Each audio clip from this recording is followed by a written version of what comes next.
김영배 위원님 질의하시겠습니다. 예, 김영배입니다. 한동수 부장님, 예, 네.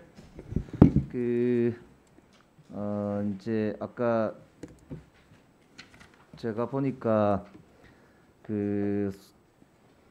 이 증거를 인멸하고 그리고 감찰을 방해하는 게 이제 굉장히 좀 중요한 쟁점 중에 하나로 있는 것 같은데, 채널A 사건 관련해서 한동훈 후보자가 채널A 기자하고 공모를 했다라고 하는 정황들에 대해서 계속 이야기가 있었는데, 이게 이제 그 당시에 이제 우리 문제가 될 때 한동훈 후보자가 채널A 기자하고 했던 여러 가지 일들에 대해서 일단 그 당시 감찰부장으로서 어떤 판단을 하셨습니까?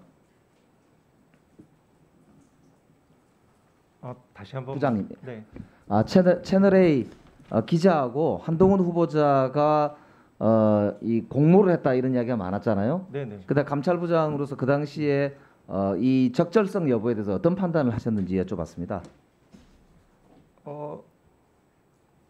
지금 이제 한동훈 후보자가 이제 그 범죄하고 이제 그 감찰인데요. 범죄는 지금 이제 강요미수만 이제 기소가 돼 있다가 1심 무죄돼 있죠. 그때 마지막에 뭐 취재윤리 위반이라고 검사가 이제 최종 변론을 했는데, 그거는 무죄를 하라는 취지로 돼서 굉장히 낯설었는데요. 뭐 아주 간략하게 얘기를 하면 그거는 강요미수가 사건의 본질이 아니고 공직선거법 위반이 본질이라고 생각을 했고요.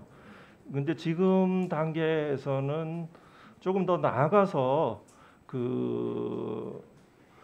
그걸 넘어서는 결국은 보수 언론 권력을 배경으로 해서 그 검찰권을 사유화해서 그 야심 있고 똑똑한 부하들과 함께 거기에서 입법에 대해서 다수 의석을 확보하기 위한 행위였다, 일련의 행위였다. 이것들은 채널A 판사 사찰 문건 또 고발 사주 일련의 기본적인 본질적인 성격을 같이 한다, 이렇게 이해를 하고 있습니다. 지금 휴대폰 관련해서 비번이 제출이 안 됐죠. 저는 그때 감찰부장으로서는 굳이 휴대폰을 보지 않아도 기본적인 비위 내지는 충분히 범죄 혐의에 관해서 탐구할 점이 있었다라고 생각을 지금 가지고 있고요. 그 비번 같은 경우는 뭐 일단은 뭐 어떠한 내용들이 카톡에 담겨 있으라는 이름의 추정은 하고 있습니다. 네. 그래서 그걸 이제 감찰을 진행을 이제 감찰 개시를 선언하셨었잖아요. 네네. 근데 감찰 방해를 당했었다는 이야기가 있는데, 거기에 대해서 좀 어떻게, 윤석열 그 당시에 총장이 직접 녹음 파일에 대해서 언급을 했었던 건지, 어떤 감찰 방해 구체적 행위가 있었던 건지, 그거에 대해서 좀 한번 말씀해 주시면 좋겠습니다. 이제 당선자가 이 측근을 보호하기 위한 행위라고, 단순히 그거라고 보기에는 극히 이례적인 몇 가지 행동들을 보이셨습니다. 그 하나는 4월 2일 날 제가 이제 그때 이제 미리 이제 감찰 상과장하고 보고를 간다고 부속실을 통해서 연락이 가 있었기 때문에 충분히 감찰부장이 직접 보고하고 하는 경우들은 극히 드물거든요. 그래서 충분히 예상하고 있었을 터인데, 그때 제가 못 보던 모습을 보셨어요.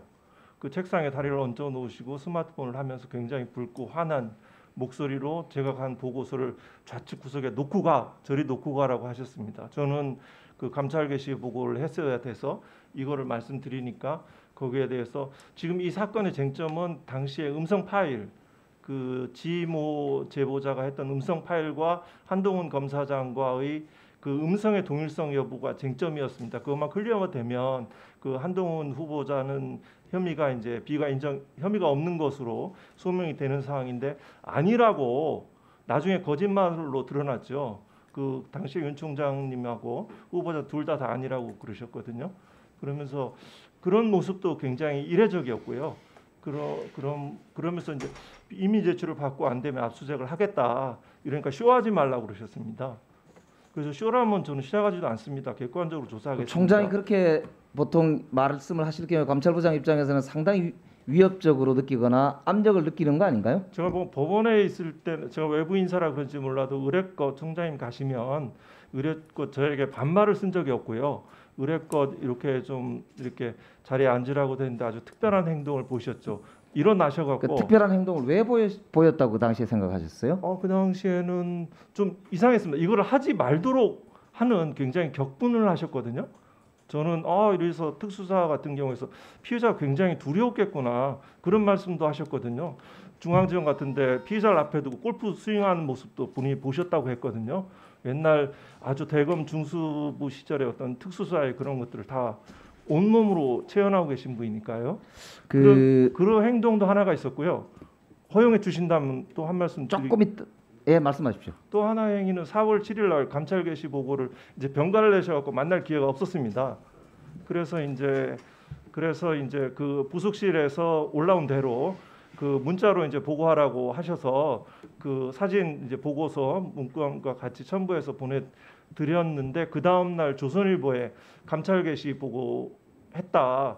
감찰 개시 사실은 공무상 비밀에 해당됩니다. 저는 뭐 그때 일체 페북 활동도 안 하고 있었는데 일체 이런 중요한 정보가 왜 조선일보에 갔지? 그때 조국 전 장관 우리법 연구에 이런 것들을 해서 저의 정치적인 중립성 내지는 이런 부분을 공격하는 아주 상투적이고 어떻게 보면 지겨울 정도 어떤 수법인지는 이제 다 이해가 됩니다.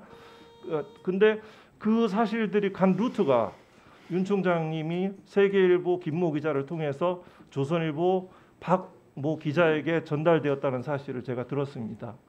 뭐 이런 것도 굉장히 이례적인 행위고요. 지금 방금 수사방해 관련해서도 말씀을 하시는데 그 중앙일보 같은데 오보가 났죠. 그 대검 부장회의를 통해서 이렇게 하기로 했다. 이게 전문수사자문단을 열기로 했다.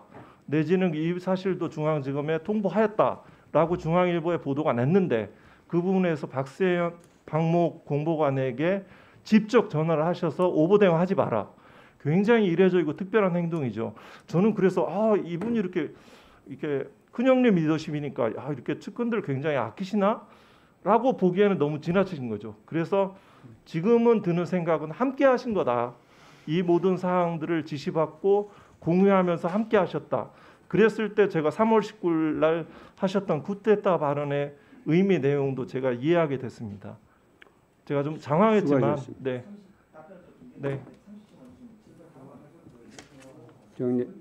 정리하시죠. 네, 수고하셨습니다.